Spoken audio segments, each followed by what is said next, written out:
ನಮಸ್ಕಾರ ಸ್ನೇಹಿತರೆ, ಇಬ್ಬನಿ ನ್ಯೂಸ್ಗೆ ಸ್ವಾಗತ. ಬಳ್ಳಾರಿ ಹೋಳಿ ಹಬ್ಬದಲ್ಲಿ ಕ್ಷುಲ್ಲಕ ಕಾರಣಕ್ಕಾಗಿ ನಮ್ಮ ದೇಶದ ರಾಜಧಾನಿ ದೆಹಲಿಯ ಉತ್ತಮ್ ನಗರದಲ್ಲಿ ವ್ಯಕ್ತಿಯೊಬ್ಬನನ್ನು ಸಮುದಾಯವೊಂದರ ಗುಂಪು ಕೊಲೆ ಮಾಡಿದ್ದ ವಿಚಾರ ಯಾರಿಗೂ ಶೋಭೆ ತರುವಂತದ್ದಲ್ಲ, ಬದಲಾಗಿ ಇನ್ನಷ್ಟು ಅಶಾಂತಿ ಕ್ಷೋಭೆಗಳಿಗೆ ಕಾರಣವಾಗುತ್ತವೆ. ಅದೇನೇ ಇರಲಿ, ಕಾಟಿಕ್ ಸಮಾಜದ 26 ವರ್ಷದ ಯುವಕನಾದ ತರುಣ್ ಖಾಟಿಕ್ ಮೇಲೆ ಮತ್ತೊಂದು ಸಮುದಾಯದ ಅಪರಾಧಿಗಳು ಅಮಾನೀಯವಾಗಿ ಹಲ್ಲೆ ನಡೆಸಿ ಭೀಕರವಾಗಿ ಹತ್ಯೆ ಮಾಡಿದ್ದನ್ನು ಖಂಡಿಸಿ ಬಳ್ಳಾರಿಯಲ್ಲಿ ನಿನ್ನೆ ಪ್ರತಿಭಟನೆ ಮಾಡಲಾಯಿತು.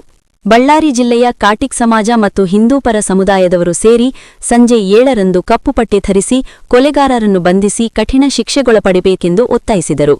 ಜಿಲ್ಲಾಧಿಕಾರಿಗಳು ಬಳ್ಳಾರಿ ಇವರ ಮೂಲಕ ಭಾರತ ದೇಶದ ರಾಷ್ಟ್ರಪತಿ ಮತ್ತು ಪ್ರಧಾನಮಂತ್ರಿಗಳಿಗೆ ಜ್ಞಾಪಕ ಪತ್ರವನ್ನು ಸಲ್ಲಿಸಿದ್ದಾರೆ. ಈ ಸಂದರ್ಭದಲ್ಲಿ ಭಾಗವಹಿಸಿದ್ದ ಕಾಟಿಕ್ ಸಮಾಜದ ಬಂಧುಗಳು ಮತ್ತು ಹಿಂದೂ ಪರ ಸಂಘಟನೆಗಳು ಅನ್ಯಾಯದ ವಿರುದ್ಧ ಆಕ್ರೋಶ ವ್ಯಕ್ತಪಡಿಸಿ, ಈ ಘಟನೆಯು ಮನುಕುಲವೇ ನಾಚಿಕೆಯಿಂದ ತಲೆತಗ್ಗಿಸುವಂಥದ್ದು.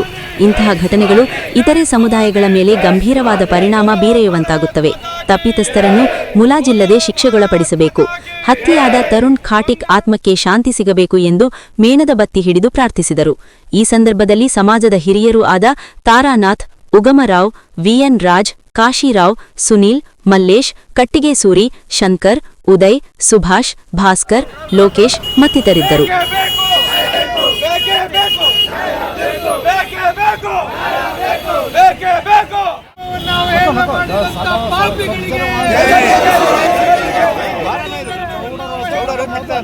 अच्छा था।